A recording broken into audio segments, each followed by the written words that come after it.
রমজান মাস আমাদের জীবনকে পরিবর্তন করার মাস। তবে আমরা সব মাসেই নিজেকে পরিবর্তন করতে পারি, তবে রমজান মাসেই ধর্মীয় রীতিনীতি আমাদের মধ্যে বেশি আসে। এটা আল্লাহর রহমত ছাড়া আর কিছুই না। ওয়েলকাম টু নিউ ফ্যামিলি ব্লগে আপনাদের আরও একবার স্বাগত।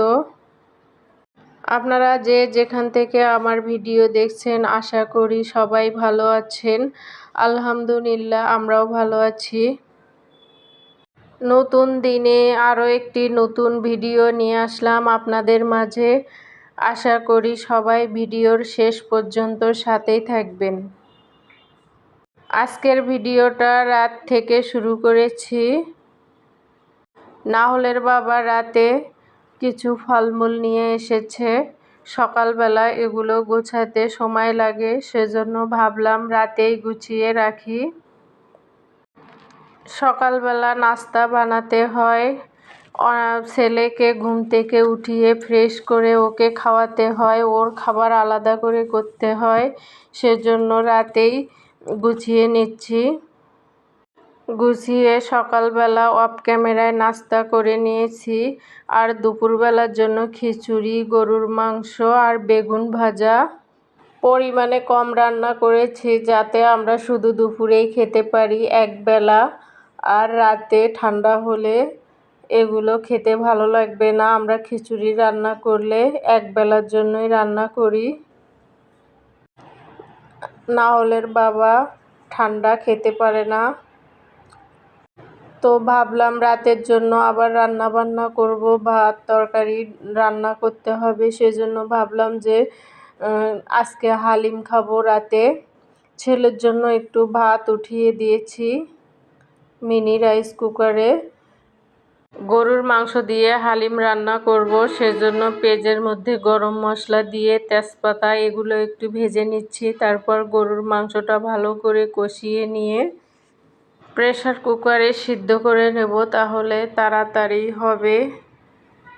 আর রাতের বেলা রান্নাঘরে রান্না করতে আমাকে একদম ভালো লাগে না।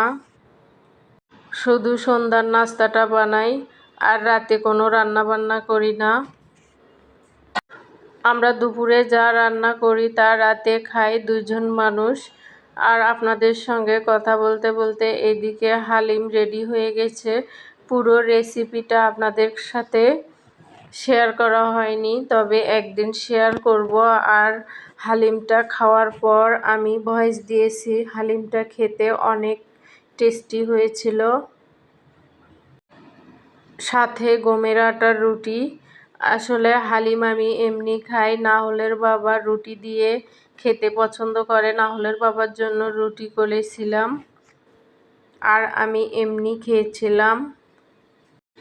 এটা সকালবেলা ডাইনিং টেবিলটার একটু লুক চেঞ্জ করে নিচ্ছি। রমজান উপলক্ষে নতুন রান্নার একটা ডাইনিং টেবিলের উপর পেরে নিচ্ছি। রান্নাটা কেমন হয়েছে আপনারা সবাই কমেন্ট করে জানাবেন।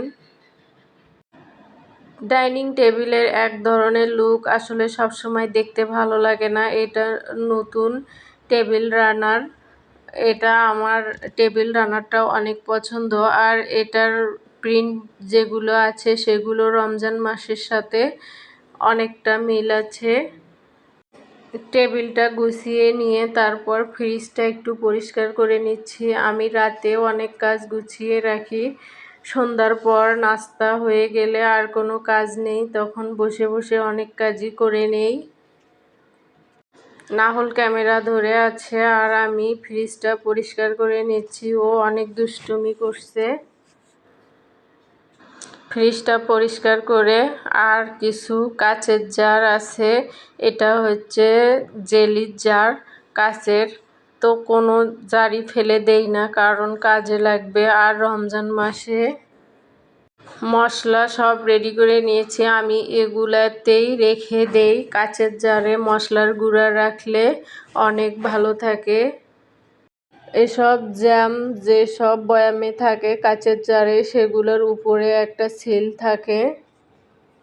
এই সিলগুলো উঠাতে গেলে ওঠে না, সেজন্য একটু হালকা কুসুম গরম পানি করে এর মধ্যে একটু ভিম লিকুইড দিয়ে 20-30 মিনিট ভিজিয়ে রাখলে ডলা দিলেই সুন্দরভাবে উঠে যায়।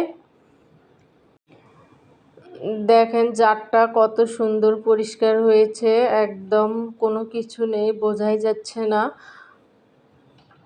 আমরা গৃহিণীরা এরকমই, কোনো জিনিস ফেলি না, সব জিনিস অনেক যত্ন করে সর্বোচ্চ ব্যবহার করার চেষ্টা করি। এরই নাম বাঙালি।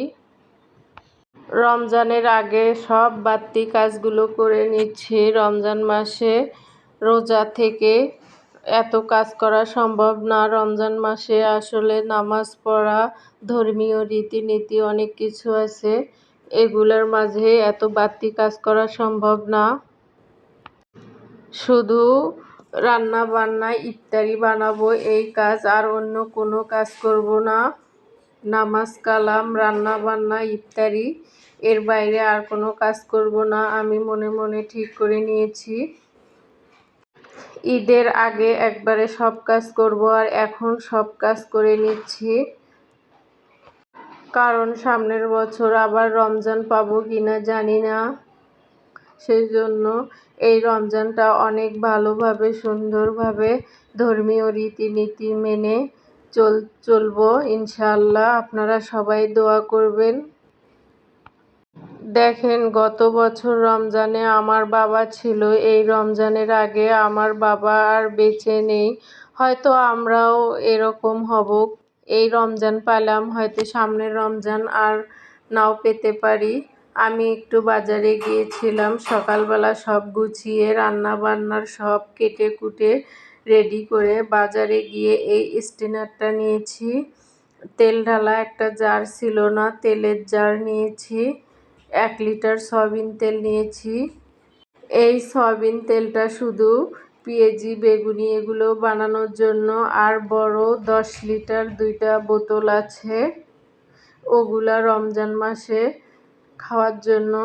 এটা শুধু আলাদা, এটা পেঁয়াজি বেগুনি বানাবো আবার সেকে রেখে দেব, এটা শুধু ওই কাজেই ব্যবহার করব। আর নিয়েছি মুগ ডাল। রমজান মাসে আমরা মাঝে মাঝে পাতলা খিচুড়ি দিয়ে ইফতার করি, সেজন্য মুগ ডাল বেশি করে নিয়েছি। আর মুগ ডালগুলো ভেজে রাখছি যাতে রান্না করতে কোনো অসুবিধা না হয়। ভেজে রেখে দিলে অনেকটাই কাজ এগিয়ে থাকে। আর গরম মশলা করে নিচ্ছি, গরম মশলাগুলো ব্লেন্ডারে করেছি, আপনাদেরকে দেখানো হয়নি। দেখতে দেখতে ভিডিও শেষের দিকে চলে এসেছি। সবাই ভালো থাকবেন, সুস্থ থাকবেন। আসসালামু আলাইকুম।